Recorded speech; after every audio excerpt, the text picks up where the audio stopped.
Olá, estamos iniciando, aliás, retornando, a nossa classe de casais. Tivemos um intervalo aí de mais ou menos um mês para tratarmos sobre a eleição de oficiais da igreja. Estamos retornando, com a nossa sala. Eu espero que você tenha tido assim, muita saudade, muita expectativa desse momento. Nós estamos trabalhando a família nos domingos de manhã e temos agora de novo a sala dos jovens, dos adolescentes. Incentivo aí você que tem filho jovem, adolescente, a participar das nossas aulas aí no domingo, tá bom? Nós estamos estudando o livro do Charles Window, Casamento da Sobrevivência ao Sucesso, Nós temos falado, aprendido aqui que Deus não nos uniu para sobrevivermos, Ele nos uniu para vivermos a abundância da relação conjugal, lembrando que o casamento é a analogia de Cristo com a igreja, Então, todas as vezes que você fala de casamento, marido e esposa, nós estamos falando da relação de Cristo com a igreja, Esse é o nosso referencial. Eu perguntava a alguém sobre se tinha algum referencial de casamento. Não, tem não, pastor, meus pais separaram, eu não conheço muitos casais que vivem bem. Falei, mas você tem um referencial de casamento maravilhoso, todos nós temos, Cristo e a igreja. Esse é o nosso referencial de casamento, esse é o nosso modelo de relação. E hoje nós vamos falar sobre um assunto interessante, Eu sei que temos alguns casais jovens, outros estão aí na metade do caminho, já estão chegando no final aí, já entrando na terceira idade. O nosso assunto hoje é permanecendo jovem à medida que a família envelhece. Muitas vezes nós achamos que juventude tem a ver com a nossa idade biológica. Não, ela tem a ver com a nossa idade emocional, espiritual, Muitas vezes você envelhece fisicamente, mas mantém-se jovem, Então é só uma questão de percepção, de valores, de esperança. Quero ler um versículo apenas, Isaías 40, verso 31. Ele diz assim: os que esperam no Senhor renovam as suas forças.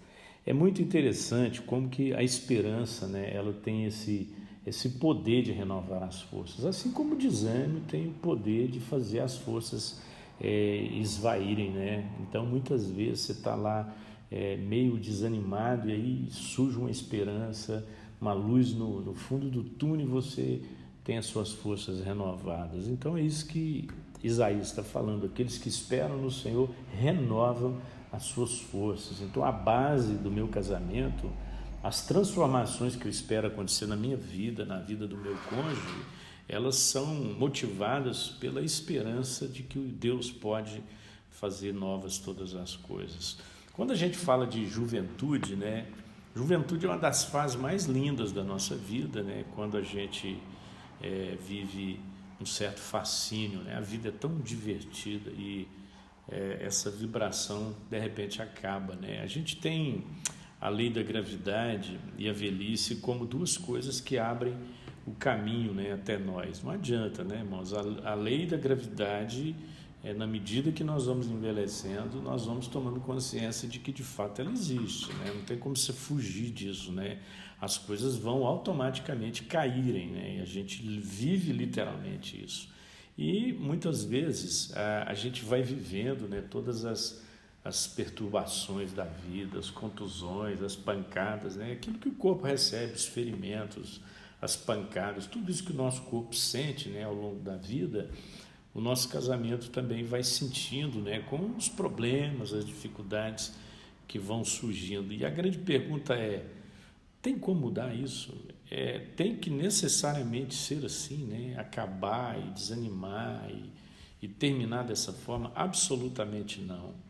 Henry David diz o seguinte: ninguém é tão velho quanto aquele que perdeu o entusiasmo. Então, olha só, ele coloca o entusiasmo como o aferidor, da nossa juventude. Então, os problemas e os desafios da nossa vida, eles nos desanimam, mas eles não têm necessariamente que minar, as nossas forças. Então, nós precisamos enfrentar o casamento com atitudes. Muitas vezes nós somos passivos, Nós acomodamos, nós nos entregamos, até às fatalidades.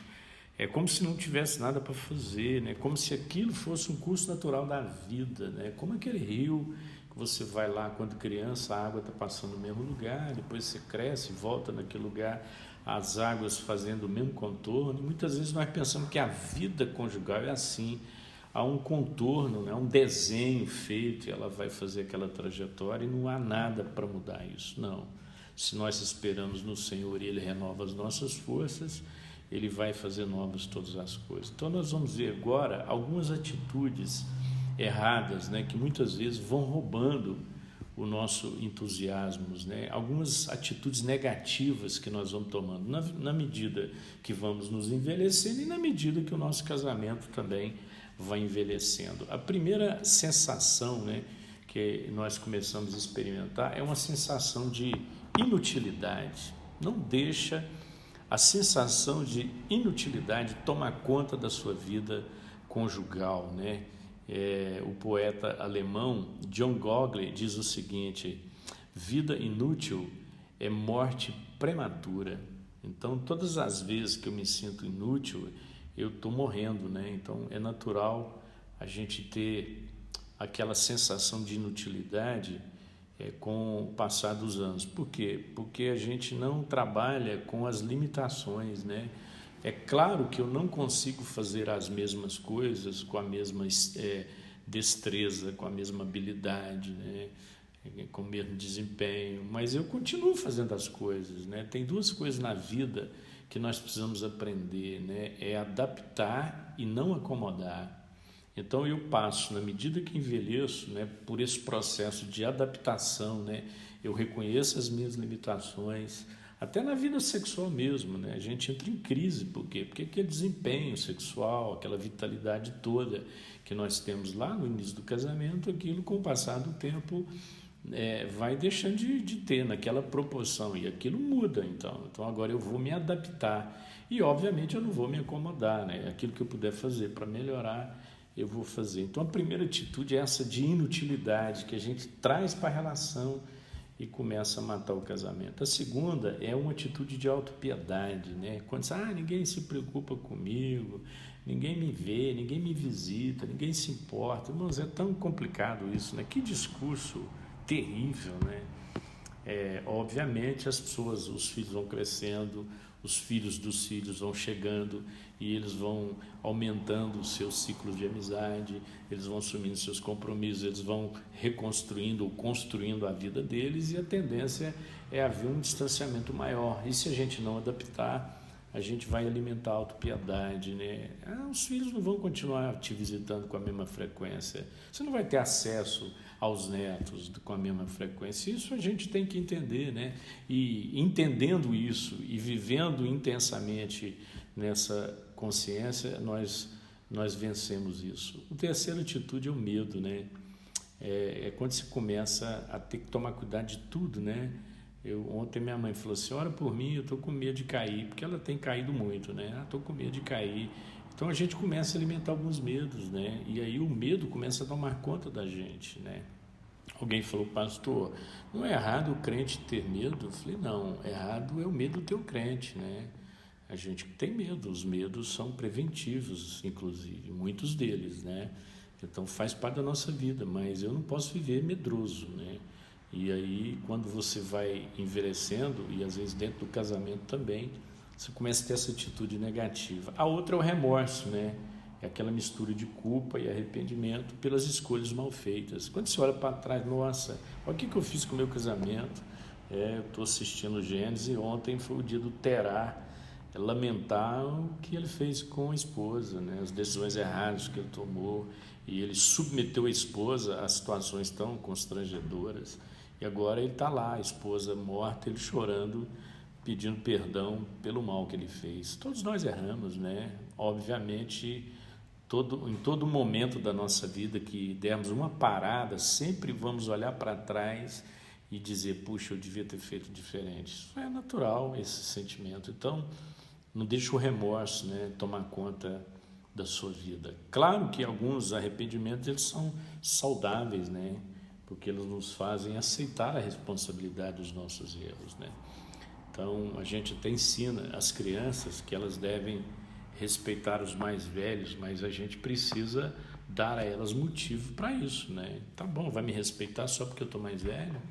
Ou porque eu tenho uma história de vida que que me faz ser digno de respeito, né? Então, essa é a primeira coisa, né? As atitudes negativas que a gente pode ir tomando na medida que nós vamos comemorando mais um aniversário de casamento. Não deixa as atitudes negativas tomar conta do seu casamento. Então vamos pensar em atitude corajosa, né? Aí, irmãos, não tem jeito, né? O personagem bíblico, né, mais extraordinário para mim é Caleb, né? A gente lembra da história de Josué e Caleb, né, quando eles foram espiar a terra e trouxeram aquele relatório, e eram 2 contra 10, irmãos, né? Josué e Caleb com uma perspectiva da terra e os outros 10 com outra expectativa da terra e perspectiva. Então, irmãos, Caleb, ele, no meio daquela objeção da maioria, ele foi um homem de 40 anos que deu um passo à frente da multidão. Eu quero ler aqui Números 13:30, que diz assim, ó, isso é Caleb falando, hein? Subamos e tomemos posse da terra, é certo que venceremos. Olha aí, que palavra, né, irmãos?